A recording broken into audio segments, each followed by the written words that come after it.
Today's episode was recorded before the pandemic in March on International Women's Day. To celebrate, we had a special guest, Roanne, Corporate Vice President, Operating System and Intelligent Edge at Microsoft. She came to Qualcomm's campus for a fireside chat with President Cristano Amon and Qualcomm Chief Diversity Officer Vicki Mealer-Burke. Today's episode is a condensed version of that conversation. Enjoy the episode.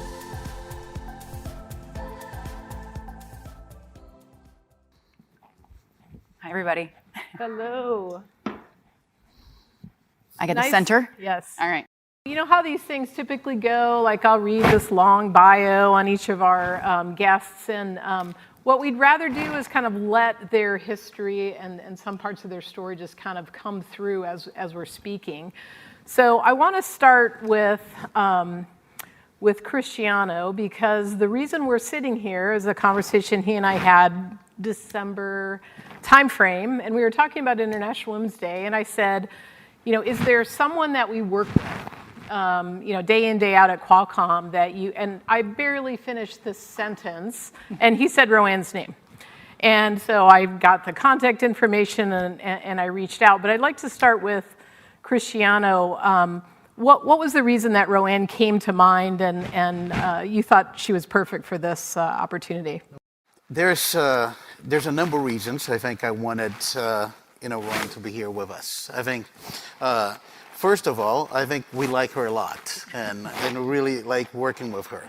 But and there's something very special about the partnership we have with Microsoft. From all the different companies that we work together, I think the chemistry between the two companies is incredible. There's so many things in common in our culture, how we work together, and especially I think Roanne, since she became part of the Qualcomm relationship, I think many of the folks here that have been working with her, she has really a true partnership spirit. I think she makes the two teams work together, and I think she has a completely different approach to partnerships. That's why she's so successful in the ecosystem, that I said there's no better person to come in and talk about it. So. Exactly. So I'm going to turn to Rowanne real quick, because when I reached out to you, and you don't get to be at Rowanne's level without some decent negotiating skills. You had some terms, but the number one term, you said, I'd be happy to do it, but I'm not doing it unless Cristano's on stage with me. Right. So maybe tell us about that a little bit. I know, totally. She's like, I'm not going up there unless he's up. Yeah. I think I said two things. I was like, I want Cristano, and it can't be vapid. I don't want to just, not have it be a real conversation. Right. I think I have to plus one what Cristano said. So I was always part of the Windows world for a while, and we brought Windows and Windows Phone together. And then I, for a while, was leading the ecosystem of Windows and Windows Phone. And there was a really deep history with Cristano, obviously, in the work that we had done on the phone side. And I kind of came in as this new person with a whole bunch of people who had an existing and established relationship. And I feel like you welcomed me with open arms. And we've only done more from a partnership perspective from that point in time. So it's been really great. And we got both of you up here, which was a win-win-win for all of us, and a great conversation we're going to have. So let's give the audience a little bit of background, and maybe just a little bit about your journey and to where you are right now in Microsoft. Yeah. So maybe I'm Canadian. I grew up in Toronto, so I saw Markham up there. I'm like, oh, go Markham.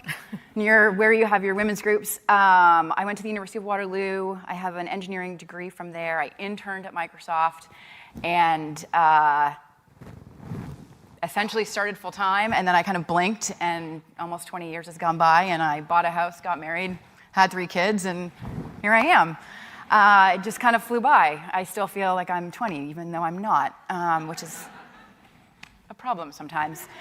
And then I would say, career-wise, I started in Office and then had, and I can talk about it later, kind of a life change that jumped me from Office into Windows and getting started in the ecosystem world.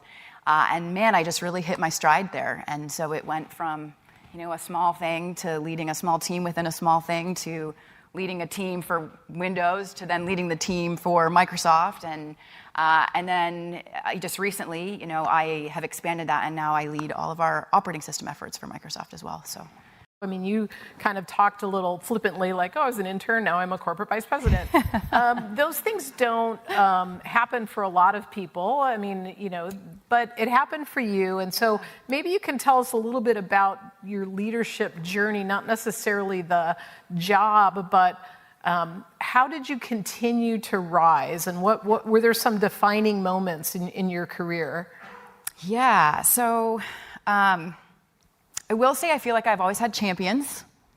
Really early on, I'll pick like one scenario. Really early on, tech ed. It's like a moment where you go and you meet with your customers, and I was probably an entry level, like a PM1, which is where you start at Microsoft. And the president of our group happened to see me presenting to somebody. And I was talking to them about how we do our engineering and the approach that we take. And it's interesting, like you have these sort of moments in your careers where, for me, like that kind of created a connection to a really senior leader that, from that point forward kind of had my back. Now, I don't think that he was the one who, created the opportunity. I think there's a lot of aspects in this where you work super hard. And I think that flow has been kind of has been sort of interesting for me. I will say I've always kind of approached problems not necessarily with the scope of what I am uniquely being asked to go do, but sort of taking a step back and saying, well, what does my manager, what is the scope and the realm with which my manager thinks about the problem sets? And if I'm answering those problems, then I'm probably having a bigger impact. And I found that to be really effective. I found myself rapidly becoming kind of the right hand to my manager, and so as their careers evolve, it helps kind of pull your career through. And so those are things that maybe in hindsight, when I look back, I wasn't as intentional maybe as I should have been. And as Roanne, as you've been telling us your story, was there anything that stood out for you in Microsoft as you were going through? Were you the only woman in the room, surrounded by men, or was there a good kind of diverse set of of mentors? Or tell us a little bit about your experiences. I would love to say yes, and the reality is, for the most part, it was no. I had one woman in my leadership chain, Julie Larson-Green, but for the most part, no. It was just a sea of men, and so hopefully, I think that's changing. And I guess the thing for me is this is kind of a little bit strange, especially because now that I am in a more influential position, I actually have a lot more accountability for changing it. And I have been successful within the system. Mm-hmm. I have not actually been successful changing the system. And so, I have just been one of the guys. Oh, we're playing fantasy football. Great. I'm going to learn fantasy football. We're going out drinking. Okay, great. I'm going to show up and I'm going to go out drinking. I mean, I have definitely I've been like pregnant in Asia while everybody's sitting around smoking cigars. I've brought a newborn to work afterwards and been like, okay, well, I've breastfed in a meeting. That was complicated. And I guess like I have never felt like a woman sort of in work, and I've never really looked at things necessarily that way. And if that's the world right now, and the world right now is these are the sort of activities that you kind of have to do, well, then I'm just going to adapt and I will do those activities. And that's maybe not okay if I close my eyes and I think about, well, what kind of world do I want 20 years from now? Because there's a lot of people who have amazing ideas who are not willing to adapt in that way, and that is totally fine and totally acceptable. But man, it's such a shame that they have oodles of potential, and it's just not necessarily getting, exposed or pulled through because, that level of adaptation isn't something that, they've either been invited to or felt comfortable with, or chosen to do. What are some of the things that you're thinking about on a daily basis to maybe make sure that member of your team who's got brilliant ideas but does not want to learn how to play fantasy football, how does Microsoft make sure those ideas get to the table? Yeah. There's a few things that I see are kind of more individual, and then there's some things that I think are more kind of at a systems level. And I ultimately think you have to get it to be a systems level in order to truly make the change. So at a systems level, I've been pushing really hard to take the same way we develop products, which everybody understands and everybody prioritizes and everybody follows. What does it take to take that same development philosophy and actually apply it to DI and culture? Because in a lot of cases, it's sort of the side thing that you do, and there isn't the same level of intensity. If you have OKRs, or if you have milestones, or if you have checkpoints, and usually those go all the way up to the senior leaders within the team, why don't you have all of those same processes for what you're doing around the objectives that you have for culture and diversity? So I have been pushing really hard to bring the processes that we run to be more on an equal level. I've been pushing really hard on meeting culture. I think in a lot of cases, it is actually the meetings, and whether you are stopping to listen, you're pausing to make sure that other voices can be heard, you're actually involving people who are on the phone, because now most of the meeting interactions you have people from lots of different geographies and locations dialing in. So that's been a place. And then I've also found as I've progressed in my career, fewer and fewer people talk to me, which is odd because I've been the person on the teams that typically have been talked to. And that's been a struggle for me. And so I do listening lunches. I probably hit close to about 10% of the organization. It's just random populations. And we get together for lunch and we just talk. And I have early in careers to senior people. I'll do all women, I'll do all men, I'll cut across disciplines. Yeah, great. Cristano, how do you think about this as a leader now in your role, and what is your responsibility? Look, I have this belief, and I think it has been true for all of the successful, companies, all the successful projects. I'm sure it's true at Qualcomm. I'm sure it's true at Microsoft. That at the end of the day, especially in the technology sector, companies will succeed when they actually get the smartest people on the world, working for them and working together. And you need to be able to attract that kind of talent. So I was listening to Roanne talking about, people that have very good ideas, and then it reminds me of the presentation at OCS that kind of resonate with me. I believe, if I'm not mistaken, it was somebody from Walmart that was talking. Yeah, I think it was Chief Diversity Officer. I think so. And they're pretty smart. And he was talking, very good. That's good. And they were talking about, the data that you see about, the diverse teams, perform better. But it's also true that very homogeneous teams perform better as well. They're both true. So what he said that resonate with me is, the most important thing is to address inclusion, because then automatically you address diversity. Because people feel included, then you will have a diverse team. Yeah. And Rowan, in our prep, you had talked very similarly about Microsoft's view of making sure that you've got the best products and you don't miss something. Yep. And this whole idea of inclusion and making sure that if somebody has an idea or they know about a problem, Yep. you really need to make sure that they feel comfortable Yep. speaking up. So can you add on that a little bit? Yeah, I mean,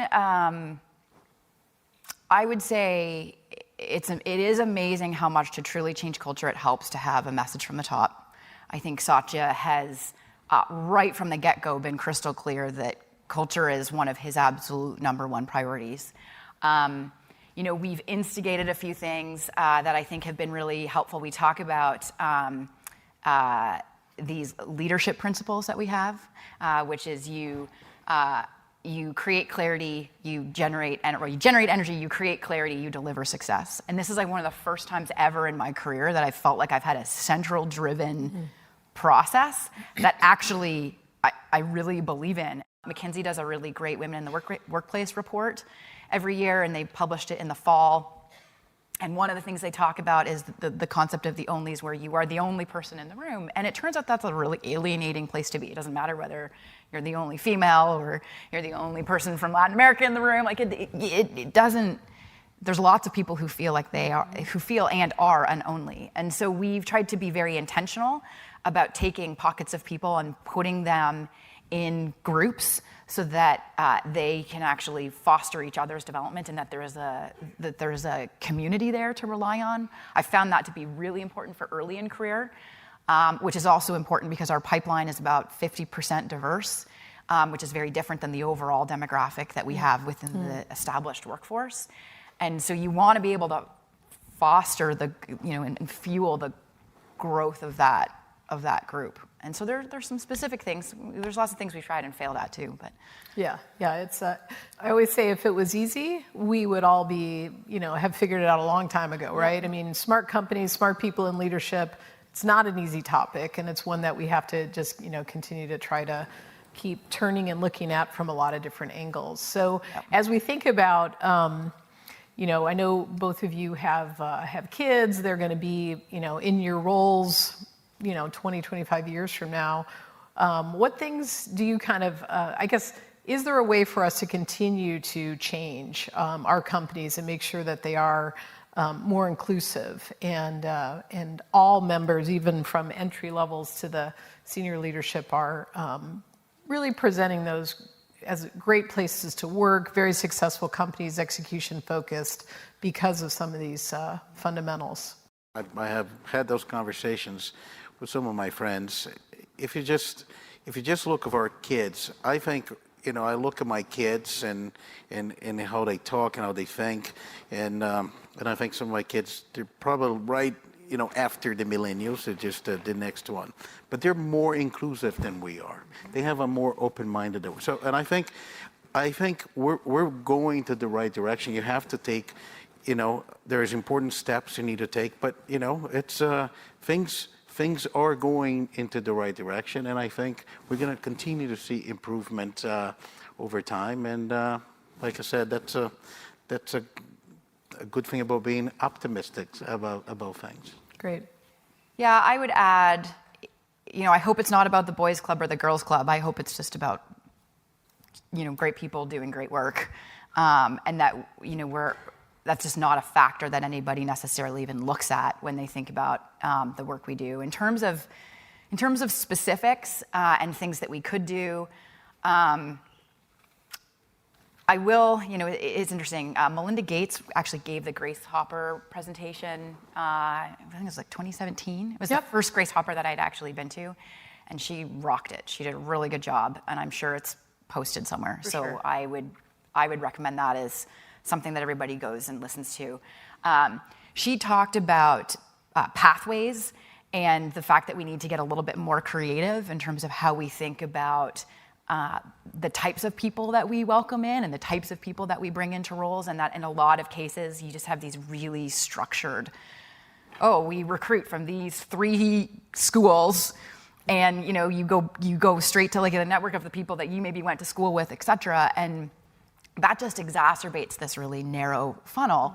And so she talked about pathways and the importance of, like a woman in tech who leaves to go raise a family and now wants to enter back into the workforce. Incredibly hard. Right. When you hear these horror stories of, well, what did you learn? Like, what did you do in your last job? And I'm like, okay, if you've just been off for 8 years raising your children, right. That is the oddest question ever to actually pose to somebody. And the reality is you can learn so many more things about sort of balance and empathy and openness potentially in the role of raising your family than sometimes you can in the office. So I think we need to hire more based off of somebody's ability to demonstrate how they think than necessarily a set of bullets on their resume or where they went to school. The other one I would push on, and I am starting to see real change here, is around transparency. Again, like if nobody serves up the problem, then it's like out of sight, out of mind. And only 3% of Fortune 500 companies actually share the demographics and how they're doing with their workforce. Qualcomm is within that 3%, so thank you for that. Microsoft is within that 3%, but that 97% is a really big number.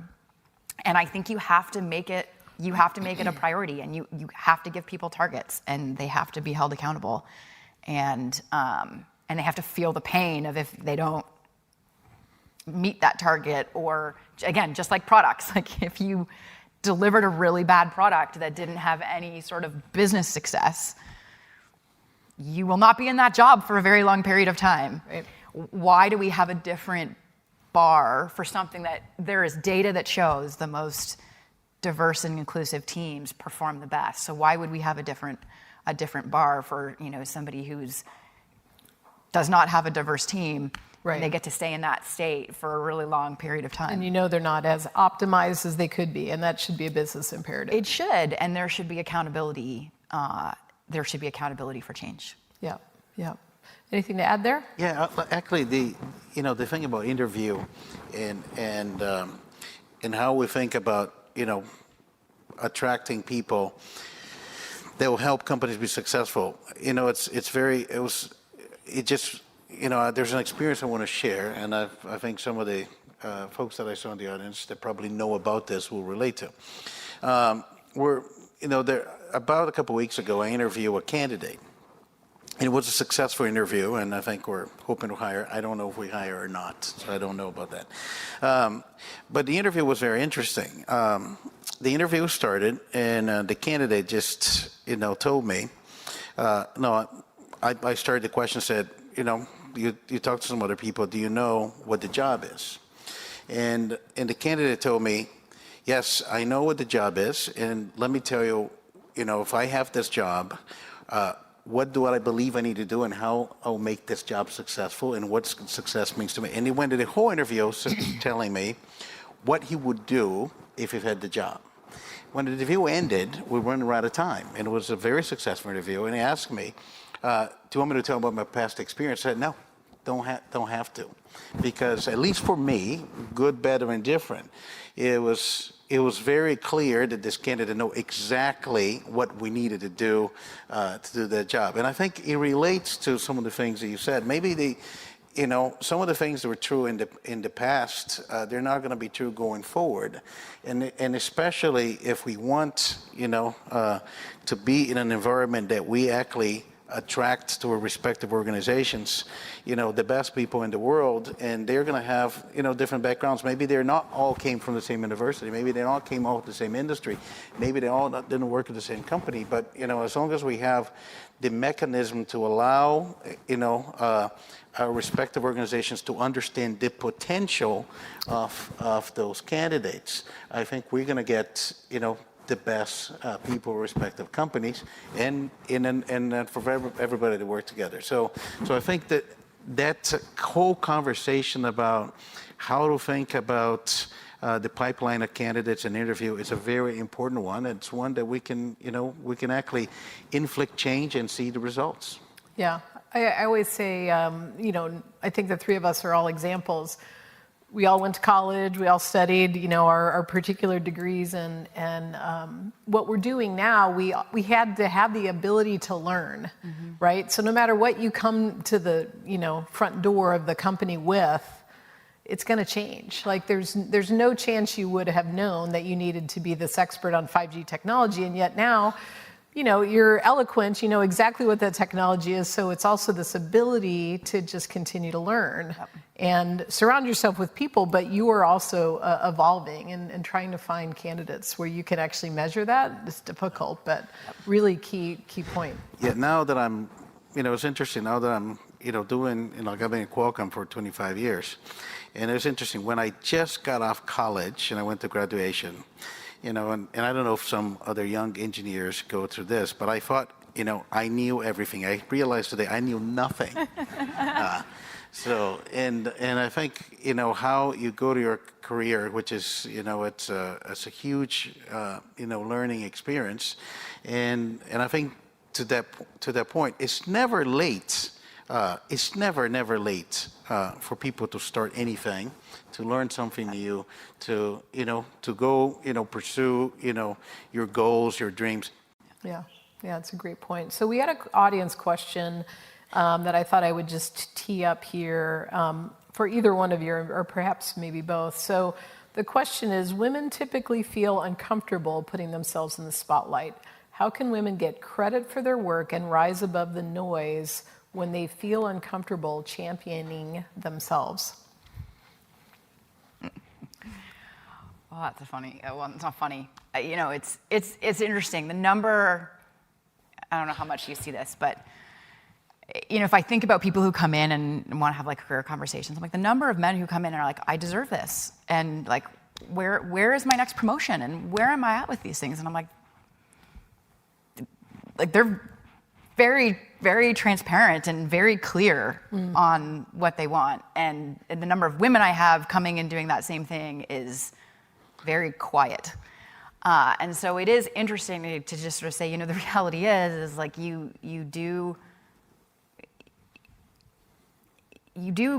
get compared, like you do get compared to your peer group and the things that are around you. And part of me wants to push a little bit on, like, be confident and know that other people are having those conversations. It's totally appropriate and fine for you to be having those conversations too, even if it means, you got sweaty palms, right? And you're really uncomfortable and you have like butterflies in your stomach, and, it doesn't necessarily feel that great. The other thing that I think we're getting better at is, I think sometimes, women don't necessarily put up their hand as fast. And, I look at the focus even for like big events that we've had, speakers to come and talk about work that we've been doing. And there's been a really intentional push to have more diversity and inclusion in the people who are actually on stage representing the work. And that, I think, has been nice to see. Sometimes that might push somebody outside of their comfort zone. But again, like, I think you have to stretch yourself, and you have to have a little bit of that tension and pressure. And I think that will ultimately be helpful for learning and building new skills that you wouldn't maybe necessarily have said out of the gate that you were comfortable with. So let me just circle back to something you had said, because you've got 3 actually young kids right now. Yep. When it comes time to raise your hand or take that next role, how much goes through your mind of, can I do this next thing and still, be a good mom and, get kids to soccer? And because that is, I think, an added complexity to women in the workforce that do actually have other responsibilities. Yeah. So my kids are 3, 5, and 7. They're all girls. My poor husband. He grew up as one of 3 boys, and I'm like, this is like karma coming right back at you.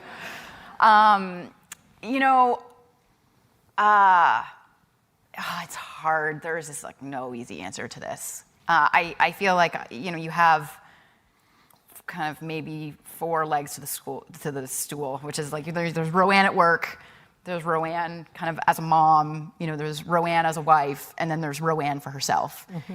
And I think ideally you try to have all of those things in balance. I think that for the most part, at least at this phase for where I'm at, Rowan for herself is mostly at 0.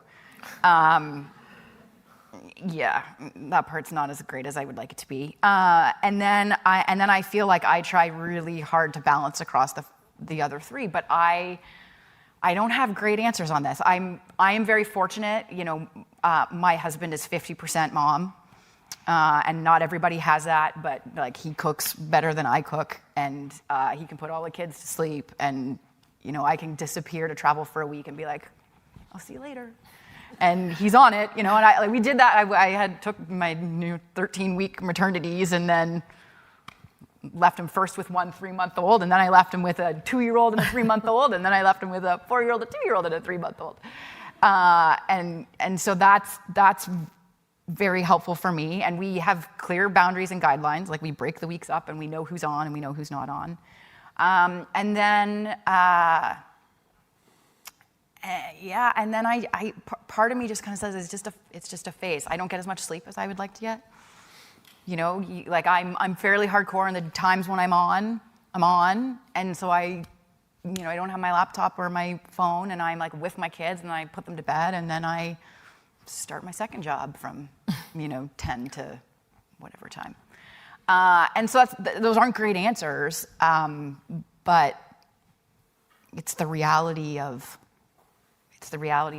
what it takes for this phase of where I'm at. And it didn't stop you from saying yes to the opportunities. No, I'm horrible at saying no. I say yes to way too many things. Like at work, like with my kids, I am completely oversubscribed.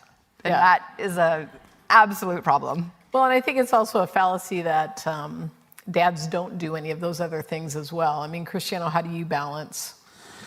Yeah. So. Are you 50% mom?